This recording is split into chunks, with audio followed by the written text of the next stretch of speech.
ke-7 dengan judul Dinamika Perwujudan Kedaulatan Negara Republik Indonesia. Dinamika perwujudan kedaulatan negara Republik Indonesia mengalami fase-fase demokrasi antara lain. Yang pertama, demokrasi parlementer.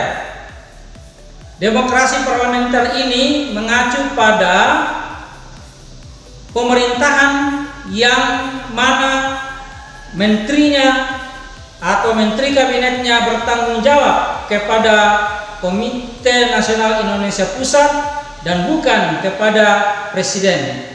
Kemudian keluarlah yang namanya maklumat presiden pada tanggal 14 November tahun 1945 sehingga pemerintahan presidensial menjadi demokrasi parlementer dengan bentuk negara federal dan Sultan Syahrir sebagai perdana menterinya.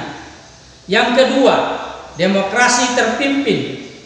Demokrasi terpimpin ini adalah demokrasi di mana pemerintahannya, titik pusat kekuasaannya berada di tangan presiden, maka disebut demokrasi terpimpin.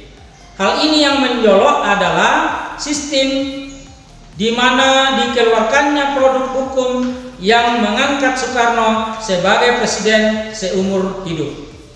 Selanjutnya, dalam perkembangan kehidupan berbangsa dan bernegara, mahasiswa dan rakyat melakukan tuntutan yang disebut dengan Tritura, 3 tuntutan rakyat yang isinya antara lain bubarkan PKI, turunkan harga, rombak kabinet Dwi Korah. Akhirnya Presiden Soekarno menyerahkan surat perintah 11 Maret kepada Mayor Jenderal Soeharto untuk mengatasi keamanan di dalam negeri. Masa demokrasi terpimpin berakhir setelah pertanggungjawaban Soekarno ditolak MPRS. Soekarno diberhentikan dari jabatan sebagai presiden pada sidang istimewa MPRS dan Soeharto menggantikan sebagai Presiden Republik Indonesia.